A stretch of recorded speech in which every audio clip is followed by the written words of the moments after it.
నమస్కారం గురుగారు. శ్రీమాత్రే నమః. ముందుగా మీకు అలాగే మన ప్రేక్షకులందరికీ సంక్రాంతి శుభాకాంక్షలు గురుగారు. థ్యాంక్ యూ సో మచ్ అండి.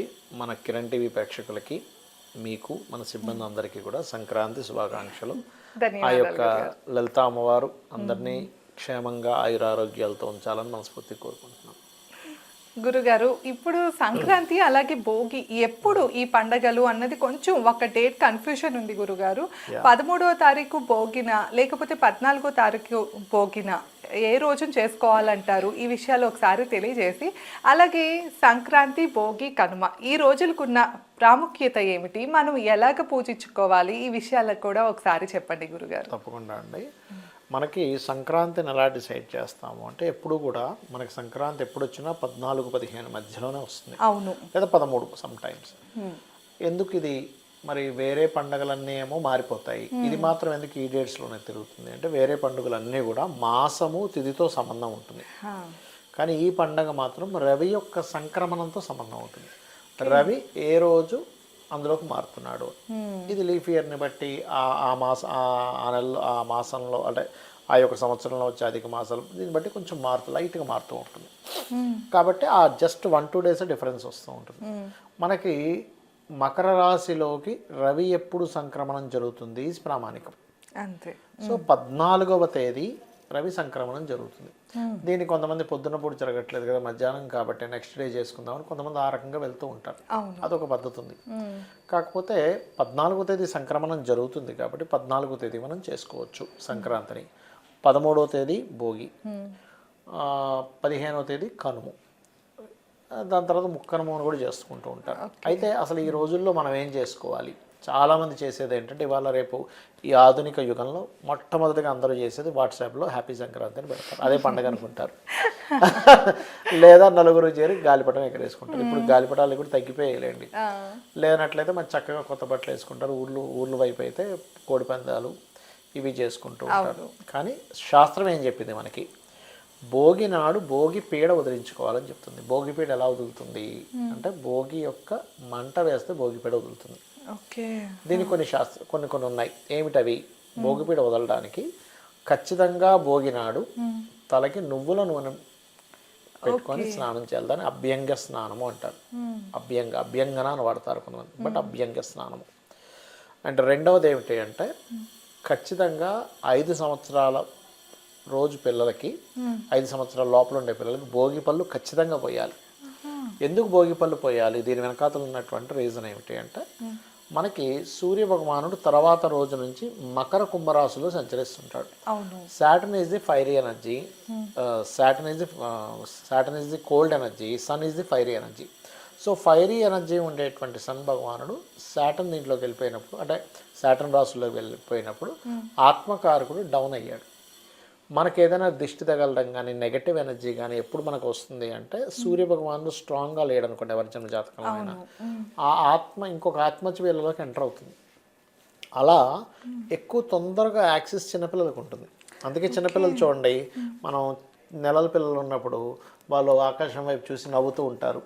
ఒకరోజు సడన్గా ఏడుస్తారు. ఎందుకు నవ్వుతారంటే, దేవతలు కనబడి వాళ్ళకి నవ్విస్తున్నప్పుడు నవ్వుతారు.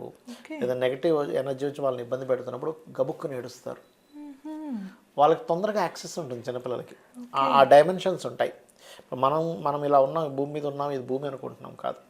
ఇదే భూమి మీద దేవతలుండే డైమెన్షన్ వేరే ఉంటుంది, యక్షులుండే డైమెన్షన్ వేరే ఉంటుంది, అదేవిధంగా భూత ప్రేతాలు ఉండే డైమెన్షన్ వేరే ఉంటుంది, సిద్ధులుండే డైమెన్షన్ ఉంటుంది. ఒక్కొక్క డైమెన్షన్లో ఒక్కొక్క వరల్డ్ ఉంటుంది. మనకి చూడడానికి మన కంటికి అవి కనబడవు. అట్లాగే ఈ భోగిపళ్ళు ఎప్పుడైతే ఆదిత్య హృదయం చదువుతూ వేయాలి పిల్లల మీద, వేసినప్పుడు అందులో కొంతమంది చెరుకు ముక్కలు కూడా కలిపేస్తారు, రూపాకాయలు పెడతారు, ఒక్కొక్క దీని పరంగా. అది వేయడం వల్ల ఈ 2 నెలల పాటు ఎప్పుడైతే ఈ సూర్య భగవానుడు మకర కుంభరాశిలో సంచరిస్తాడో వాళ్ళకి ఎటువంటి నెగిటివ్ ఎనర్జీస్, దిష్టి తగలడం అనేది తగ్గుతుంది. This is the reason. ఆత్మకారకుడికి మనం రేగిపల్లికి రవికి సంబంధం ఉంటుంది. పళ్ళతో కనుక ఎప్పుడైతే చేసామో ఆ ఎనర్జీ శిరస్సు నుంచి ఎప్పుడైతే ఇట్లా వెళ్తుందో ఆరా బాగా స్ట్రాంగ్ అవుతుంది వాళ్ళకి. That is the reason. ఇక మూడవది ఏమిటి? ఇంట్లో ఉండేటువంటి ప్రతి పాడైపోయిన వస్తువులు భోగి మంటలో వేసేయాలని చెప్తారు. ఎందుకంటే ఇంట్లో కనుక విరిగిపోయిన వస్తువులు ఎక్కడ ఎక్కువ స్టోర్ అవుతాయో, ఇంట్లో నెగిటివ్ ఎనర్జీ స్టోర్ అవుతుంది. దానివల్ల ఇంట్లో ఉండే వాళ్ళకి రోగాలు, సరిగ్గా ఇల్లు వాస్తుపరంగా దోషం ఏర్పడుతూ ఉంటుంది. దానివల్ల మనం భోగి రోజు వేస్తాం. ఇక మరొక విషయం ఏంటంటే భోగి పండగ రోజు పెద్దలకి భోగి, సంక్రాంతి, కనుమ ఈ 3 రోజులు పెద్దల పండగ. ఇది యాక్చువల్గా పెద్ద పండగ అంటుంటాం. పెద్ద పండగ వస్తుందంటారు. యాక్చువల్గా పెద్దల పండగ కాబట్టి ఖచ్చితంగా ఈ 3 రోజులు కూడా మనం చేయవలసింది ఏంటంటే పితృదేవతల సంతృప్తి కోసం మనం స్వయం పాకం ఇవ్వడం ఇవి చేయాలి.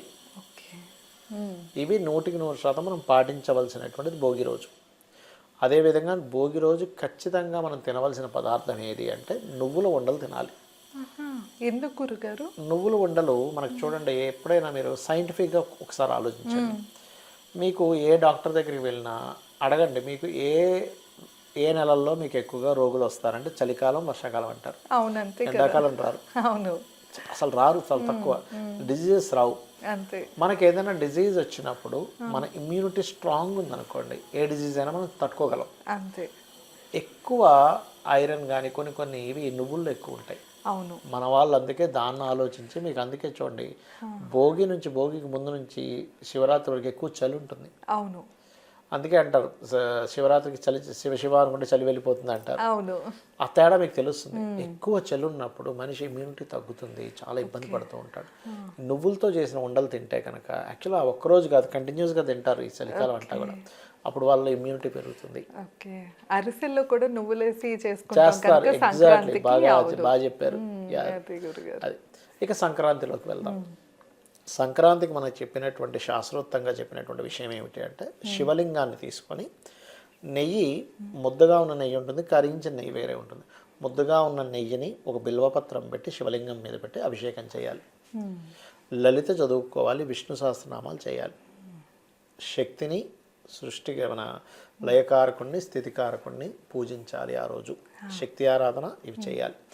ఇవి చేసి ఆ రోజు ప్రత్యేకంగా మనకి శాస్త్రాల్లో చెప్పినటువంటిది ఏమిటి అంటే దానం ఖచ్చితంగా ఇవ్వాలని చెప్తుంది. సంక్రాంతి రోజు దాన ప్రక్రియలు ఖచ్చితంగా చేయాలి.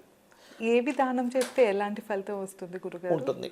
ఏది దానం చేస్తే ఎలాంటి ఫలితం ఉంటుంది అనేది మీ యొక్క గ్రహస్థితిని బట్టి. గోధుమలు అనుకోండి కీర్తి లభిస్తుంది, బియ్యం అనుకోండి మానసిక రుగ్మతలు పోతాయి, కందులు అనుకోండి శక్తి లభిస్తుంది, గొడవలు తగ్గుతాయి, పెసలు అనుకోండి వ్యాపార అభివృద్ధి ఉంటుంది. అదేవిధంగా శనగలు అనుకోండి కొన్ని ఎలా అంటే సంతాన ప్రాప్తి కలగడానికి పితృదేవత అనుగ్రహం కలుగుతుంది శనగలు కనుక దానం చేస్తే. బొబ్బర్లు దానం ఇస్తే ఈ 3 రోజులు పర్వదినాలు అంటారు కాబట్టి వివాహ సంబంధించిన దోషాలు పోతాయి. బొబ్బర్లు, ఉలవలు కలిపి కనుక దానంగా ఇస్తే. మినుములు ఇచ్చినట్లయితే కొన్ని నెగిటివ్ ఎనర్జీస్ పోతాయి సంక్రాంతి ఈ పండగల రోజు ఇస్తే. కేతు ఉలవలు కనుక ఇచ్చినట్లయితే ఆటంకాలు తొలగుతాయి. ఈ రకంగా ఒక్కొక్క దానికి ఒక్కొక్కటి చెప్పారు. అలాగే ఎలాగైతే నువ్వుల నూనెని అద్దుకొని స్నానం చేయాలో భోగి రోజు, సంక్రాంతి రోజు ఖచ్చితంగా నలుగు పెట్టుకొని స్నానం చేయమని చెప్తుంది శాస్త్రం. శనగపిండితో తయారు చేస్తారు చూసారా, అది పెట్టుకొని స్నానం చేయాలట సంక్రాంతి రోజు.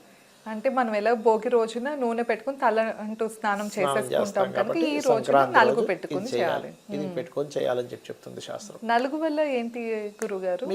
మీరు గమనించండి, మామూలు సోప్కి నలుగుకి మీరు చాలా లోపల నుంచి మన స్కిన్కి మీరు ఎంత సైంటిఫిక్ రీజన్ ఉంటుందంటే మన పండగల వెనకాతల మనకి ఎప్పుడైతే ఇది ఓపెన్గా ఉంటుందో లోపల నుంచి ఆ స్వెట్ రావడానికి అదంతా స్వెట్. ఇప్పుడు మనకి సైంటిఫిక్లో ఒకటి ఉందండి, స్వెట్ బయటకు వచ్చేసేంత ఎక్సర్సైజ్ చేయాలి, అంతేగాని స్వెట్ కొంచెం క్రియేట్ అయ్యి ఆగేలా చేయకూడదట. అంతేగా. అప్పుడు ఏమవుతుందంటే స్వెట్ కనుక బయటకు రాకుండా ఆగిపోతే అది మళ్ళీ రోగంగా మారుతుంది. అంతే. ఇలా రోగానికి కారకమైనటువంటి విషయాలు ఏవైతే ఉన్నాయో శ్వేతరంధ్రాల్లో ఆగిపోతాయి. ఈ శ్వేతరంధ్రాల నుంచి ఉండేటువంటి దాన్ని కూడా తీసేసేది మామూలు సబ్బుతో చేస్తే రాదు, నలుగు పెట్టుకొని చేస్తూనే వస్తుంది. అందుకని మన వాళ్ళు అంత ఆలోచించి ఇవన్నీ చెప్పారు. ప్రతిదానికి సైంటిఫిక్ రీజన్ ఖచ్చితంగా పర్ఫెక్ట్గా ఉంటుంది. అది. ఇక అదేవిధంగా మనకి కనుము రోజు కనుక చూసుకున్నట్లయితే కనుము రోజు మినుములతో చేసిన పదార్థం వండమని చెప్తారు శాస్త్రంలో. అలాగే మీరు కనుక చూసుకున్నట్లయితే మినుములతో ఎందుకు చేస్తారంటే మినుములు సహజంగా పోషక విలువల్లో ఎక్కువగా పోషక విలువలు ఉండేది మినుముల్లో ఉంటాయి.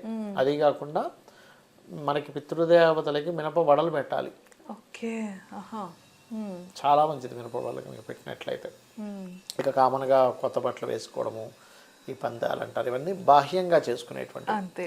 అదేవిధంగా కనుమ రోజు ప్రత్యేకంగా ఊర్లు వైపు అయితే పశువులకి పక్షులకి అదేవిధంగా పంట పొలాలకి పాడి పంటకి చేస్తారు పూజ. అవును, పూజ చేస్తారు. ఎందుకంటే ఈ మనం ఏం చేసినా సరే ఫుడ్ కోసమే కాబట్టి ఆ ఫుడ్ని ఇచ్చేది, పాడినిచ్చేది, పంట ఇచ్చేది అని చెప్పి దానికి చేస్తూ ఉంటారు. అవును గురుగారు. అదేవిధంగా ఈ 3 రోజులు కూడా ఖచ్చితంగా దానం ఇవ్వడము, పితృదేవత ఆరాధన చేయడము is most most most important ఈ పండగలో. అంటే ఒకవైపు దేవతారాధన, ఒకవైపు పితృదేవతారాధన. గురుగారు, సంవత్సరికం అవ్వకపోయినా కూడా మనం ఈ పితృతర్పణలు ఇవి సంబంధం చేసుకోవచ్చు, లేదండి, హ్యాపీగా ఇవ్వచ్చు. చేయొచ్చు అంటారు. అంటే కొంతమంది సంవత్సరికం కదండి, అవ్వలేదు లేకపోతే అవ్వలేదు కదా ఇప్పుడు చేయొచ్చా చేయకూడదా అంటూ ఉంటారు. ఖచ్చితంగా ఇవ్వచ్చు, ఓకే. అందులో ఎటువంటి సందేహం లేదు. ఇంకొంతమంది ఏంటంటే కనుమ రోజు నాన్ వెజిటేరియన్ తింటారు, అది కూడా మీరు చూసుకుంటే అవును, కనుక కనుమ రోజు నుండి తింటారు. అవును, తింటారు. ఎందుకు తింటారంటే అది కూడా ఒక రకంగా చెప్పాలంటే పోషకాహారంలో అది కూడా వన్ ఆఫ్ ది పార్టే. ఓకే. అది తినలేను అనుకునే వాడికి పప్పులో కూడా దొరుకుతుంది, దొరకదని కాదు. అవును, అందరూ తినకూడదు, కాకపోతే ఎవరు తినాలో వాళ్ళు తినాలి, వాళ్ళు మానేయాల్సిన అవసరం ఏం లేదు. అంతే. ఓకే గురుగారు. గురుగారు, మనకి సంక్రాంతి, భోగి, కనుమ ఎలా చేసుకోవాలో ఎంతో చక్కగా తెలియజేశారు. ఇంకా మీరు ఎలాంటి సమస్యతో ఇబ్బంది పడుతున్నా గురుగారిని సంప్రదించాలి అంటే కింద గురుగారి నెంబర్ ఇస్తున్నాం, తప్పకుండా కాంటాక్ట్ అవ్వచ్చు. ధన్యవాదాలు.